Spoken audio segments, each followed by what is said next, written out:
We love cars, don't we, from the moment we're kids? It's all about those shiny, fast machines. But have you ever stopped to think where it all began? How did we go from horses and carts to the supercars of today? Buckle up, because we're going for a spin through the history of the automobile.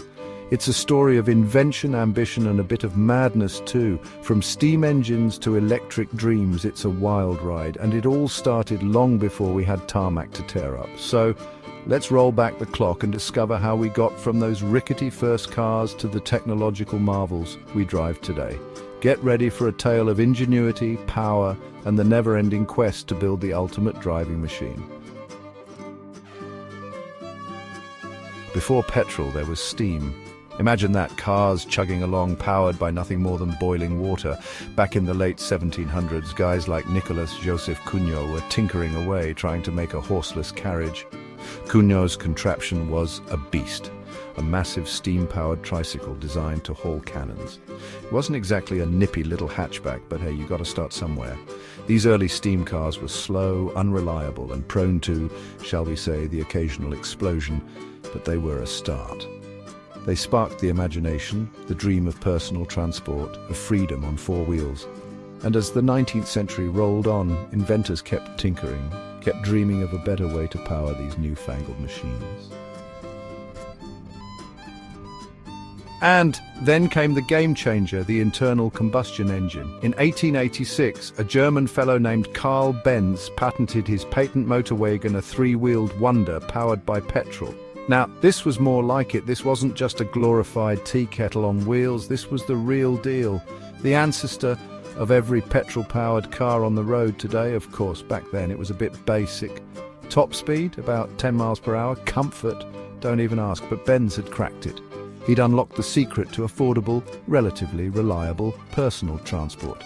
And guys like Gottlieb Daimler and Wilhelm Maybach weren't far behind, refining the engine, adding gears, and generally making cars a bit less terrifying to drive. By the early 1900s, cars were catching on, but they were still a luxury for the rich and famous. Enter Henry Ford, a man with a vision to make cars affordable for everyone. His weapon of choice, the Model T. Now, the Model T wasn't pretty. It was basic, black, and about as exciting as a loaf of bread. But that wasn't the point. The point was Ford could build them cheaply and quickly thanks to his revolutionary assembly line.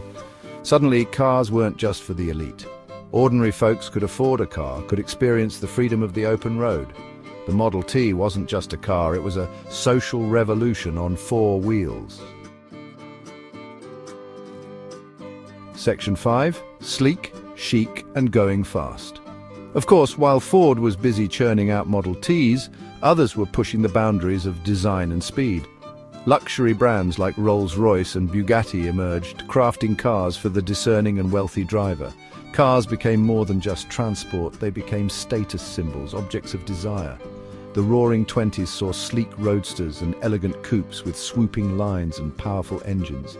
Design became about more than just function. It was about style, about making a statement. And as the world sped towards the 1930s, so did the cars, with streamlined bodies and ever-increasing horsepower.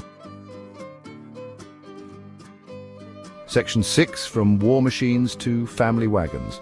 World War II brought car production to a grinding halt as factories switched to churning out tanks and jeeps. But after the war, things boomed. Families needed cars, and American factories were ready to supply them.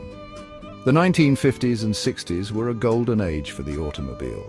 Cars were big, brash, and chrome-laden, with tail fins that could pierce the heavens. The muscle car was born, a symbol of American power and freedom. Car culture exploded. Drive-in movies, diners, and rock and roll music became synonymous with the automobile.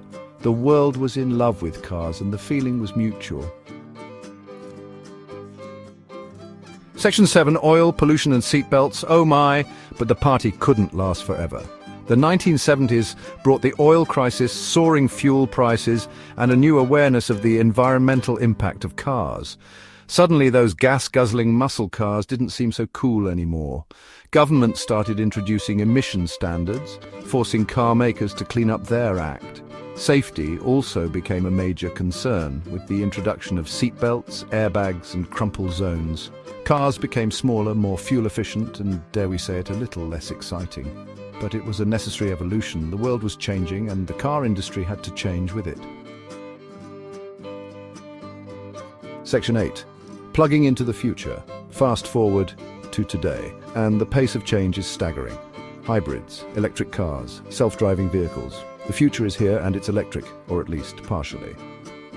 Tesla, with its sleek electric cars and ambitious plans, has shaken up the industry. Traditional car makers are scrambling to catch up, investing heavily in electric and autonomous technology. The digital age has transformed the car into a rolling computer. Infotainment systems, GPS navigation and advanced driver assistance features are now commonplace.